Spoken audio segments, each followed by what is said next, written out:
Next topic पे चलते हैं, आईएमएस। सो आईएमएस बेसिकली एक invoice management system basically design किया है एनी फैसिलिटी पोर्टल पे अवेलेबल है।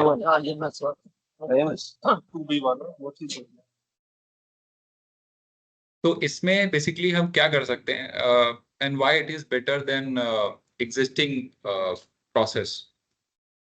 सो आईएमएस में क्या है कि अगर सप्लायर ने कोई भी सप्लाई बनाई है या इनवॉइस बनाया है तो रियल टाइम बेसिस पे वो हमें आईएमएस में दिखता जाएगा हमारे पोर्टल पे। फिलहाल पोर्टल की बात करते हैं, देन टैली कैसे हेल्प करेगा। आप वहां पे एक्शन ले सकते हो एक्सेप्ट, रिजेक्ट एंड पेंडिंग का, और अगर आप कुछ नहीं भी करते हैं तो वो डीम्ड एक्सेप्टेड हो जाएगा and everything will flow into your 2B and then forward to 3B। तो आईएमएस क्या करता है, जैसे बहुत से ऐसे सिनेरियोज होते हैं जहां पे हमें आईटीसी रिवर्स करना पड़ता है, जैसे कि कोई रॉन्ग इनवॉइसिंग हमारे जीएसटी पे आ गई है, ठीक है। तो अभी का प्रोसेस क्या है कि हमें पहले तो उसको आइडेंटिफाई करना है कि ये इनवॉइस जो है वो हमें पर्टेन नहीं करती है, and then what will do, we will, क्योंकि 2B के अंदर तो ऐसा कोई रिजेक्ट का ऑप्शन आता नहीं है, तो हमें 3B के अंदर आईटीसी रिवर्सल लेना पड़ता है कि भाई ये जो पर्टिकुलर आईटीसी है ये आईटीसी हमें पर्टेन नहीं करता है। देन वहां पे 2B और 3B के अंदर मिसमैचेस बनते हैं कि भाई ये पर्टिकुलर इनवॉइस थी और ये 3B में आईटीसी रिवर्स किया, 2B के हिसाब से 100 रुपए का आईटीसी आ रहा है, यहाँ पे 90 रुपए का आईटीसी आ रहा है। इस तरह के और भी ऐसे सिचुएशंस है जहां पे हमें आईटीसी, जैसे मान लीजिए लेना ही नहीं है, क्लेम ही नहीं करना है, अलाउड ही नहीं है हमें आईटीसी, उन सारे केसेस में ये एक हमारा एक प्रोसेस सिंप्लीफाई हो जाएगा कि अगर हमने आईएमएस में ही रिजेक्ट कर दिया उसको तो वो ना 2B में रिफ्लेक्ट करेगा, और 2B में नहीं आया तो 3B में भी नहीं आएगा, तो कोई हमारा आईटीसी मिसमैच का कॉन्सेप्ट नहीं आने वाला है, प्रॉब्लम नहीं आने वाला है। अब क्लाइंट का अगर हम आईएमएस ओपन करते हैं तो हम कैसे डिसीजन लें कि हमें कौन सी इनवॉइस एक्सेप्ट करनी है, कौन सी रिजेक्ट करनी है, क्योंकि वहां पे टैली का डेटा तो नहीं दिख रहा है, और अगर क्लाइंट ने किसी डेटा एंट्री को किया ही नहीं है तो क्या ये सही है कि हम उसका आईटीसी लें। तो पहले तो वो आईटीसी हमारे पास बुक्स में होना चाहिए, अगर बुक्स में है then only we can take it forward.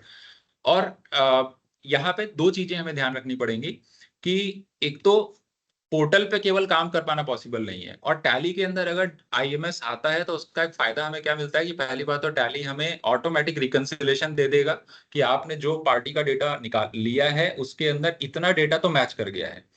ये कुछ डेटा है जो आपका बुक्स में नहीं है, सिर्फ पोर्टल पे है, तो वहां से हम अपने क्लाइंट को भी पूछ सकते हैं, या हम अगर डेटा एंट्री कर सकते हैं तो हम डेटा एंट्री कर सकते हैं और उसको रिकंसाइल करके फाइनली एक्सेप्ट रिजेक्ट जो भी करना है हम वो कर सकते हैं। तो टैली के अंदर कैसे होगा वो मैं आपको दिखा देता हूँ। सबसे पहले एक्सचेंज में जाएंगे, जितने भी GST connected GST related option है वो आपको एक्सचेंज के अंदर ही मिलने वाले हैं। दैट्स वाई एक्सचेंज के अंदर हमने एक बटन दिया है, ऑल जीएसटी ऑप्शंस। यहाँ पे आप देखेंगे आप अपना जीएसटी लॉगिन लॉग आउट कर सकते हैं, जो हमारा एपीआई लॉगिन होता है उसके थ्रू हम अपनी जीएसटी रिटर्न अपलोड कर सकते हैं, जिसको हम भी आज आगे के सेशंस में देखेंगे। देन जीएसटी रिटर्न डाउनलोड कर सकते हैं जिससे हम अपना रिकंसिलेशन कर सकते हैं, और अच्छी बात यह है कि आप 1 2A 2B इवन 3B को भी डाउनलोड कर सकते हैं। कोई 3B अभी जेसन फॉर्मेट में होती नहीं है, 3B सिर्फ पीडीएफ में होती है पोर्टल के ऊपर, तो यहाँ पे आप डायरेक्ट एपीआई के थ्रू उसको डाउनलोड करके रिकंसिलेशन 3B का भी कर सकते हैं। Then recompute 2B is something related to IMS, तो ये मैं उसके साथ कवर करूंगा। देन आईएमएस के ऑप्शंस है यहाँ पे, download IMS, upload IMS, reset IMS action, and then refresh GST status, and then finally file आज जीएसटी R1। तो R1 भी आप डायरेक्ट यहीं से जो है वो फाइल कर सकते हैं क्लाइंट, ठीक है। 3B का ऑप्शन इसलिए नहीं दिया है क्योंकि 3B के साथ हमें पेमेंट और चालान वगैरह सारे करने पड़ते हैं, इसलिए वो हमने यहाँ पे दिया नहीं है। द मोमेंट उसकी एपीआई पब्लिक होती है हम उसको भी इसमें इंटीग्रेट कर देंगे। तो let's start with IMS inward invoices. So सबसे पहले हमें क्या करना है, हमें आईएमएस को डाउनलोड करना है। आईएमएस को डाउनलोड करने का मतलब ये है कि जो भी पोर्टल पे डेटा आ गया है वो हमें अब टैली के अंदर देखना है, ठीक है। तो हम क्या कर सकते हैं, direct download IMS inward invoice पे जाएंगे, और ये मैं आपको सैंड बॉक्स के थ्रू दिखा रहा हूँ, किसी क्लाइंट का डेटा नहीं दिखा रहा हूँ, ठीक है। तो मान लीजिए कर्नाटका रजिस्ट्रेशन है, इसके लिए मैं इसको डाउनलोड करना चाहता हूँ, so I will click on download. It will send an OTP, जो भी इसका रजिस्टर्ड नंबर होगा उसके ओटीपी जाएगा, उस ओटीपी को हम यहाँ पे एंटर कर देंगे, एंड ये आईएमएस को डाउनलोड कर रहा है। ये क्योंकि यार एपीआई के थ्रू हो रहा है इसलिए ओटीपी को जाएगा ही जाएगा। हाँ, ओटीपी जाएगा, करेक्ट। और एक बार जैसे आपने ओटीपी इंटर कर दिया है तो आपको बार बार नहीं करना पड़ेगा, अंटिल जब तक कि आपका टैली चल रहा है। ठीक, अब ये जो हमने डाउनलोड किया है इसका एक लॉग भी टैली बना के देगा, जिसको हम ऑनलाइन जीएसटी एक्टिविटी ट्रैकर में रखते हैं। ठीक है, अगर आपको देखना है तो आप हेल्प में जा सकते हो। हेल्प के बाद यहाँ पे ट्रबल शूटिंग ऑप्शन है, ट्रबल शूटिंग के बाद यहाँ पे ऑनलाइन जीएसटी एक्टिविटी ट्रैकर है, आप इस पे एंटर करोगे तो ये आपको दिखा देगा कि आपने जो प्रोसेस रन किया है, जैसे 8 जुलाई 12:27 पे मैंने रन किया और ये सक्सेसफुली कंप्लीट हो गया। अगर कोई प्रॉब्लम है तो वो यहाँ पे जैसे फेल ट्राई अगेन वगैरह लिखा है, ये आपको बता देगा। ठीक है, अब आते हैं हम इसकी रिपोर्ट पे। तो रिपोर्ट के लिए आप जीएसटी रिपोर्ट जहां से एक्सेस करते हैं, उस जीएसटी रिपोर्ट के अंदर ही हमने दिया है इनवॉइस मैनेजमेंट सिस्टम का ऑप्शन। ठीक है, आप यहाँ पे जाके एंटर करेंगे और ये आपका आईएमएस जो है वो डाउनलोड हो गया है। ठीक है, अब ये ध्यान रखना है हमें, आईएमएस में जो डेटा आता है वो हमारा रोलिंग डेटा होता है। Rolling data in the sense, जैसे अप्रैल का डेटा आया मान लीजिए और अप्रैल की रिटर्न फाइल हो गई, 3B फाइल हो गई, तो अप्रैल का वो सारा डेटा पोर्टल से वैनिश हो जाएगा। तो अब आप अप्रैल का डेटा आईएमएस में नहीं देखोगे, सिर्फ वही डेटा आप देखोगे जिसको आपने मार्क एज पेंडिंग रखा होगा। एक्सेप्ट, रिजेक्ट और जो ये दोनों है वो, और जो डेटा आपका नो एक्शन था, जिसके ऊपर आपने कोई एक्शन नहीं लिया था, वो डीम्ड एक्सेप्टेड हो जाता है, तो इसलिए वो भी हटा दिया जाता है। तो सिर्फ, हाँ, सिर्फ जो पेंडिंग जो रखा है हमने मार्क एज पेंडिंग वो हमें दिखता है। और रोलिंग डेटा होता है, अप्रैल का रिटर्न फाइल हुआ तो अप्रैल का डेटा गायब हो जाएगा, मई का आ जाएगा, मई के बाद जून का आ जाएगा, इस तरीके से। अभी आप यहाँ पे देखेंगे तो हमने जो टोटल वाउचर्स आए हैं आपके पास 77, इसको हमने दो बकेट्स में बांट दिया है। पहला, जिसके लिए इनवॉइस, वो इनवॉइस है जिनका रिटर्न जो है वो सामने वाले सप्लायर ने फाइल कर दिया है, मतलब उसने अपनी R1 फाइल कर दी है, तो एक तरह से पक्का डेटा है हमारे पास। एक रियल टाइम डेटा भी हम दिखा रहे हैं आपको, invoices yet to be filed by supplier, यानी कि उसने जैसे इनवॉइस बनाया था, जैसे अब मान लीजिए जुलाई का चल रहा है, तो जुलाई का वो इनवॉइस बना रहा है, वो मुझे यहाँ पे दिखता चला जाएगा, invoices yet to filed by supplier में दिखता चला जाएगा। ठीक है, हम एक्शन इस पे भी ले सकते हैं, बट इसमें चांसेस ये भी है कि सप्लायर अपने एंड पे कोई मॉडिफिकेशन कर दे, तो ये हट भी सकता है। लेट्स से उसने डिलीट ही कर दिया पोर्टल से, या इसका काउंटर क्रेडिट नोट या डेबिट नोट जो भी था वो रेज कर दिया अगर उसने, तो इसमें मॉडिफिकेशन के चांसेस है, बट स्टिल भी प्रोवाइड यू द फ्लेक्सिबिलिटी कि आप इस पे भी एक्शन ले सकते हो। बट बेटर होता है कि हम जो ऑलरेडी पक्का हो चुका है, जो फाइल हो चुका है, उस पे हम एक्शन ले लें। इससे, इसके बाद जैसे आप देख सकते हो यहाँ पे आपको एक्शन रिक्वायर्ड दिख रहा है, एक्शन रिक्वायर्ड में आपको 14 वाउचर दिख रहे हैं, action taken ready for upload में 32 दिख रहा है। अब ये कैसे आया? एक्शन टेकन अभी तो हमने सिर्फ डाउनलोड ही किया है, तो अपने आप एक्शन कैसे टैली ने ले लिया? तो वो क्या है, आप देखोगे यहाँ पे ये सारे वाउचर एक्सेप्टेड में दिख रहे हैं। क्यों दिख रहे हैं एक्सेप्टेड में? क्योंकि ये वो वाउचर हैं जो टैली को बुक्स में मिल गए और जिनमें मैचिंग हो गई। तो अगर मैचिंग हो गई तो डेफिनेटली हमारा डेटा है, हम उसको ओन करते हैं और इसलिए वो ऑटोमेटिकली एक्सेप्टेड मार्क हो गया है। ये भी आप कंट्रोल कर सकते हैं कि बाय डिफॉल्ट टैली जो है ये काम ना करे, तो इसको करने के लिए आप F11 में जाएंगे एंड इधर ऑप्शन में आएंगे एंड मोर डिटेल में जाएंगे, सॉरी F12 में जाएंगे। F12 में ऑप्शन आ रहा है यहाँ पे, सबसे लास्ट ऑप्शन है mark reconciled voucher as accepted in IMS. तो ये ऑलरेडी एक मिनट डेटा ऑलरेडी पड़ा हुआ था, मैं आपको नए डेटा पे दिखाता हूँ। Let me take a new data, where is this demo data 6.1, 1 second. IMS, इसको मैं हटा देता हूँ, एक बार फ्रेश डेटा ले लेता हूँ।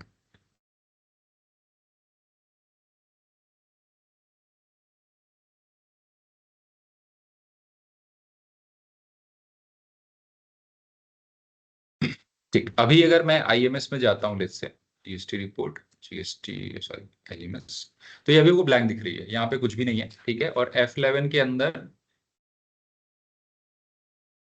F12 में ये ऑप्शन भी नो है।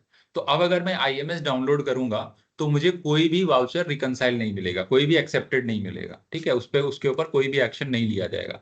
अगर मैं चाहता हूं कि ठीक है, अगर डेटा सारा मैच कर गया है, सारा मैच करने का मतलब जो क्रूशियल फील्ड्स हैं, जैसे रिटर्न पीरियड मैच कर गया, जीएसटी मैच कर गया, अमाउंट मैच कर गया, टैक्स पोर्शन मैच कर गया, तो ये ऑटोमेटिकली जो है उसको रिकनसाइल कर देना चाहिए। तो the moment I put it as yes, तो जाके ये उसको रिकनसाइल करेगा। ठीक है, मैं एक बार फिर से आईएमएस डाउनलोड कर लेता हूँ। इसमें इनवॉइस नंबर एग्जैक्ट होगा हाँ, इनवाइस नंबर भी, सॉरी इनवाइस नंबर भी करेक्ट, इनवाइस नंबर भी।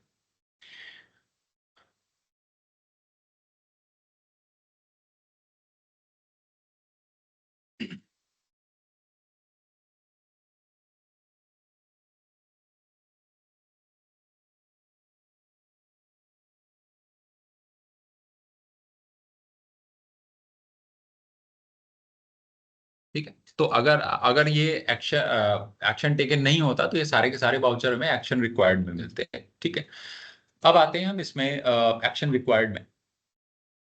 एक्शन रिक्वायर्ड में आप देखेंगे तो अवेलेबल ओनली ऑन पोर्टल, ये हमें सारे वाउचर दिख रहे हैं। अब इसमें मुझे क्या एक्शन लेना है? पहली बात तो ये डेटा हमारे पास नहीं है। ऐसा हो सकता है कि ये डेटा हमारे पास हो, है ना, ऐसा भी हो सकता है। तो उसके लिए आप पोटेंशियल मैच का ऑप्शन यूज कर सकते हो। लेट्स से आप क्लिक करोगे पोटेंशियल मैच पे, कंटिन्यू, तो ये आपको दिखा देगा वो वाउचर जो इससे मैच हो सकते हैं, पोटेंशियली मैच कर सकता है। जैसे कि आप देखोगे पहला वाउचर जो है इसमें सिर्फ एट द रेट का डिफरेंस है। हमारी जो बुक्स में जो है वो हमारे इनवॉइस नंबर में एट द रेट लगा हुआ है, यहाँ पे एट द रेट नहीं लगा हुआ है ना। तो ये सारी चीजें आप यहाँ पे देख सकते हो फिलहाल। ठीक है? जैसे यहाँ पे M% लगा हुआ है, सब चीजें। तो और दूसरा हमारे पास ऑप्शन भी होता है इन सबको ऑप्शनल बनाने का। मैं आपको जब रिकंसिलेशन दिखाऊंगा तो उसके अंदर मैं आपको दिखा दूंगा। ठीक है, इसके साथ साथ अगर आपको लगता है कि जैसे ये जो डॉक्यूमेंट है ये मैच कर रहा है, सिर्फ एट द रेट का डिफरेंस है, तो आपको ऑप्शन दिया हुआ है manually copy doc number and data from portal. आप इस पे क्लिक करोगे, ऑटोमेटिकली ये दोनों मैच हो जाएंगे और ये रिकंसाइल हो जाएगा। रिकंसाइल होगा लेकिन एक्सेप्ट नहीं होगा, क्योंकि एक्सेप्ट सिर्फ एक बार होगा जब आप डेटा डाउनलोड करेंगे, फिर आपको मैनुअली एक्सेप्ट करना पड़ेगा। लेकिन उसका फायदा क्या होगा कि वो यहाँ से हट जाएगा, अवेलेबल ओनली ऑन पोर्टल से हट जाएगा। जैसे मैं इसको सेलेक्ट करता हूँ, यहाँ पे गया पोटेंशियल मैचेस पे, और पोटेंशियल मैचेस में मैंने यहाँ पे इसको सेलेक्ट करके कॉपी डॉक नंबर,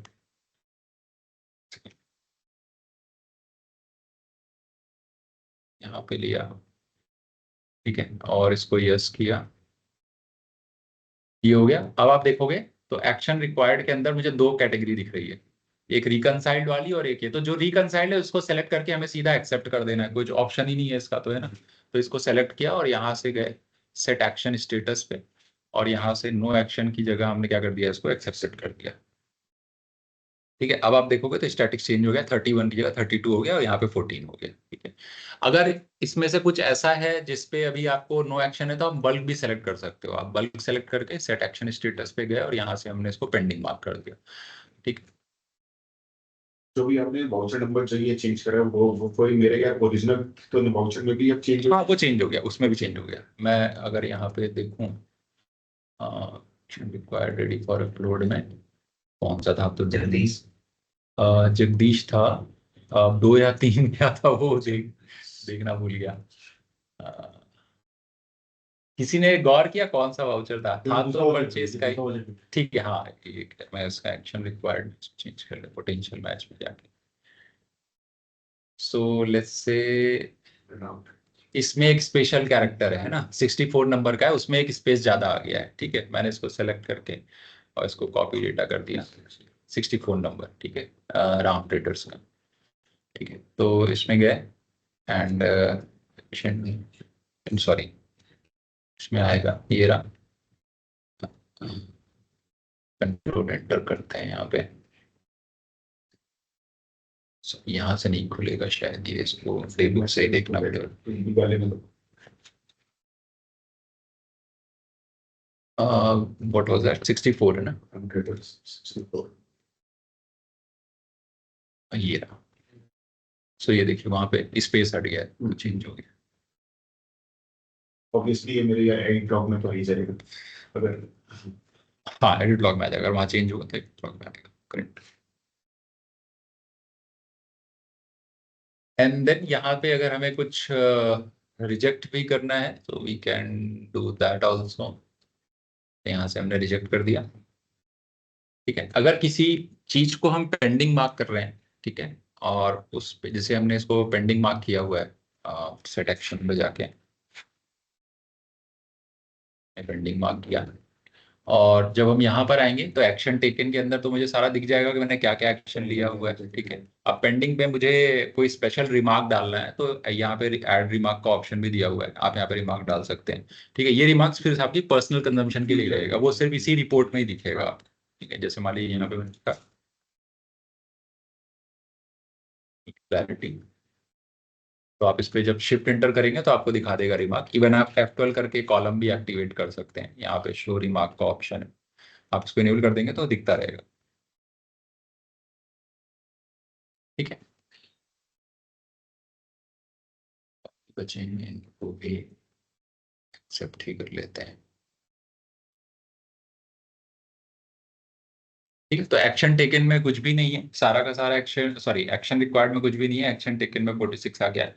अभी भी मेरे पास ऑप्शन है, जब तक 3B रिटर्न फाइल नहीं हो जाती है तब तक मैं जितनी बार चाहूँ किसी भी वाउचर का स्टेटस चेंज कर सकता हूँ। जैसे ये पेंडिंग है, इसको मुझे एक्सेप्ट करना है, तो I select this and I can set action as accepted. ठीक है, स्पेशली जो रिजेक्ट कर दिया है आपने, है ना, रिजेक्ट में क्या होगा, जब भी आप रिजेक्ट का स्टेटस चेंज करेंगे, जैसे रिजेक्ट से मैं इसको एक्सेप्टेड में लेके आ रहा हूँ। ठीक है,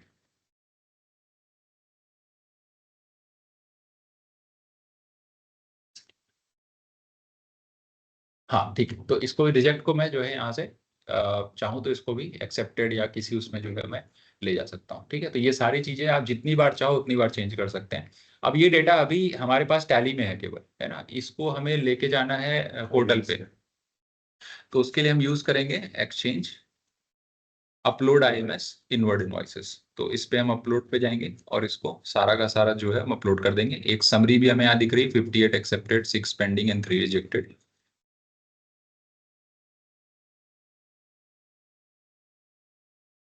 तो ये सारा का सारा हमारा जो खाली फाइल वाले करेगा। हाँ, जितना हमने जिस पे एक्शन लिया है, अगर कोई एक्शन नहीं लिया है तो वो नहीं होगा। ठीक है, ये हमारा सारा का सारा पहुंच गया IMS पोर्टल पे। इसके बाद क्या करना है, जैसे आपको कुछ चेंज करना है, मान लीजिए आपने कोई चेंज किया यहाँ से, अभी तो सारे वाउचर आपके पोर्टल पे चले गए हैं, तो ऑलरेडी एक्शन टेकन अपलोडेड पे आ गया, है ना। अब अगर हम टैली पे फिर से कुछ चेंज करें, जैसे एक रिजेक्टेड था, इसको हमने यहाँ पे स्टेटस चेंज करके इसको एक्सेप्टेड कर दिया लेट्स से, तो फिर से आपका एक वाउचर कहाँ पे आ जाएगा, रेडी फॉर अपलोड में आ जाएगा। तो द मोमेंट आप कोई मॉडिफिकेशन करते हैं तो वो आपको फिर से अपलोड करने के लिए बोलेगा। अभी अपलोड करेंगे तो सिर्फ एक ही ट्रांजेक्शन आपको यहाँ पर दिखेगी, इसको अपलोड कर सकते हैं। इसके कई सारे व्यू हमने दिए हुए हैं जस्ट फॉर बेटर अंडरस्टैंडिंग। एक तो ये डिफॉल्ट व्यू है, ये जो आ रहा है आपको। इसके अलावा हमने रिकॉन व्यू दिया हुआ है। रिकॉन मतलब कितने रिकनसाइल्ड हैं, कितने मिसमैच हैं, कितने अवेलेबल ओनली ऑन पोर्टल हैं, तो वो सारे जो है हमें दिख रहे हैं। ठीक है, देन एक आता है एक्शन व्यू। एक्शन व्यू मतलब कितने वाउचर पे आपने क्या क्या एक्शन लिया हुआ है, 38, 2 एंड 6 है यहाँ पे जिस पे आपने, तो ये डिफरेंट डिफरेंट व्यू हमने जस्ट फॉर आर अंडरस्टैंडिंग वो हमने दिया हुआ है। देन एक इंपॉर्टेंट रिपोर्ट दी है ITC समरी। आईटी समरी क्या है कि अगर आपने जो एक्शन लिया है उसके बेस पे आपके ITC में क्या डिफरेंस आने वाला है।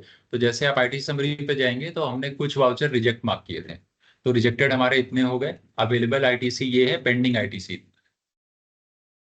तो इसके हम एक कायदे से तो हमारा मेजरली अवेलेबल और रिजेक्टेड ही होना चाहिए, पेंडिंग पे डेफिनेटली अगर हमें क्लैरिटी नहीं है तो हम उसको रख सकते हैं, अदरवाइज हम उस पर भी एक्शन ले सकते हैं। तो ये हमें एक ITC समरी यहाँ पे दिखा सकता है। आप ड्रिल डाउन करेंगे तो यहाँ पे आपको वाउचर्स भी दिखा देगा, इन वाउचर्स पे हम क्या क्या एक्शन परफॉर्म किया। देन आता है इसके बाद, जब आपने मॉडिफिकेशन सारे कर लिए, इसके बाद थर्ड स्टेप आता है रिकम्प्यूट GSTR2B। ये एक इंपॉर्टेंट प्रोसेस है। अगर आपने अपने IMS में कुछ चेंजेस किए और आप बिना रिकम्प्यूट 2B किए हुए आप 3B फाइल करने जाएंगे तो आपको एरर देगा कि आपने you have made some changes in IMS, then you have to recompute your 2B। So 2B recompute करने का मतलब ये है कि ITC को रिकम्प्यूट करेगा और वही ITC आपका 3B में फ्लो करेगा। तो प्रोसेस ये है कि पहले डाउनलोड करेंगे, जो भी एक्शन लेना है वो एक्शन लेंगे, देन अपलोड करेंगे एंड देन उसके बाद हम जो है इसको रिकम्प्यूट भी करेंगे। अगर आपको लगता है कि हमने पूरा मेस्ड अप कर दिया है तो यहाँ पे रीसेट का भी ऑप्शन, आपने जो भी काम किया होगा वो सारा रीसेट हो जाएगा, आप स्क्रैच से शुरू कर सकते हो। अच्छा, जो कि IMS जब जब वो डे 1 में आया था वो हाँ, जो जो आपने डाउनलोड किया था जैसा था वैसा हो जाए। लेकिन ये रीसेट का मतलब आपके टैली में रीसेट होगा। टैली में। हाँ, टैली में रीसेट होगा। तो रिकम्प्यूट 2B पे जाएंगे और यहाँ से इसको हम रिकम्प्यूट करेंगे। ये ऑनलाइन ये मैंडेटरी एक्टिविटी है, ये आपको करना ही पड़ेगा। तो आपका GSTR2B रिकम्प्यूट हो गया, आपका प्रॉपर ITC जैसा एक्सेप्ट रिजेक्ट पेंडिंग जो आपने किया था उसके हिसाब से ऑनलाइन भी हो गया। ऑनलाइन भी हो गया, ये जैसे ही किया वो ऑनलाइन हो गया। अब यही आपका ITC आपके 3B में फ्लो करेगा। 3B भरने तक आपको जितनी भी मॉडिफिकेशन करना है मॉडिफिकेशन करें, हर मॉडिफिकेशन के बाद आपको कंप्यूट रिकम्प्यूट 2B करना है। अभी भी मैं चाहूँ तो चेंज कर सकता हूँ। अभी भी कोई वाउचर ऐसा है जो मेरा जो है रिजेक्टेड में पड़ा हुआ है, तो मैं यहाँ से उसको एक्सेप्टेड कर सकता हूँ। तो एक्सेप्टेड करूंगा, उसको अपलोड करूंगा और रिकम्प्यूट करूंगा। तो ये मेरा प्रोसेस रहेगा बेसिकली। अब ये जो है, ये मेरे टैली की वही रिपोर्ट जी। है ना। आज की डेट में मेरे पास T8 पे एक्शन रिक्वायर्ड है, और या फिर मैं बोलूँ कि नहीं, एक्शन रिक्वायर्ड ब्लैंक है, एक्सेप्टेड एक्सेप्टेड रिजेक्टेड। एक्सेप्टेड है ना। अब मैंने तो 2B और मैंने 3B फाइल है ना वो कर दी है। अब फिर इसके बाद में यहाँ पे कुछ मैं वो चेंजेस, ये डेटा ही हट जाएगा।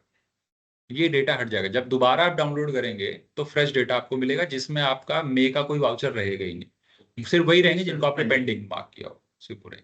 ओके तो ये आईएमएस जो है, मैंने बताया रोलिंग डेटा इसके अंदर रहेगा, पुराना डेटा हम एक्सेस नहीं कर पाएंगे। ठीक। बट हाँ, कि अगर मैं वही वही ऑनलाइन में अभी डाउनलोड अगर मैं वो नहीं करता हूँ, तो फिर मैं यहाँ पे चेंजेस मैं वो कर सकता हूँ, या 3B फाइल करने के वो एक बात है। हाँ हाँ, वो पर मेरे अगर पेंडिंग, जैसे अब मेरे पास पेंडिंग है, तो ये डेटा तो मेरे पास अगले महीने भी रहेगा, उसके अगले महीने भी रहेगा, और ये कब तक रहेगा, जब तक मैं जो एनुअल रिटर्न जो की जो डेट है, जो हमारा क्रेडिट अवेल करने की जो कंडीशन है, वह तब तक उसको कैरी फॉरवर्ड कर सकता हूँ।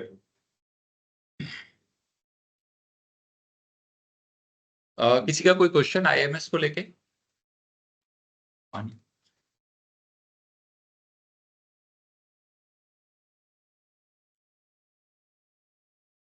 पेंडिंग इनवॉइस जो हम होल्ड करके चलेंगे दैट को लेकिन फॉरवर्ड फिर जब नेक्स्ट मंथ डाउनलोड करेंगे तो साथ ही वो आएगा, वो अपने आप ही डिफॉल्ट बाय डिफॉल्ट शो करेंगे ना। बिल्कुल। अब उनको लाना वाला तो नहीं पड़ेगा। नहीं, डाउनलोड का मतलब ही सारा डेटा आ गया आपके पास द मोमेंट आप डाउनलोड करते आप बॉटल लिया हो।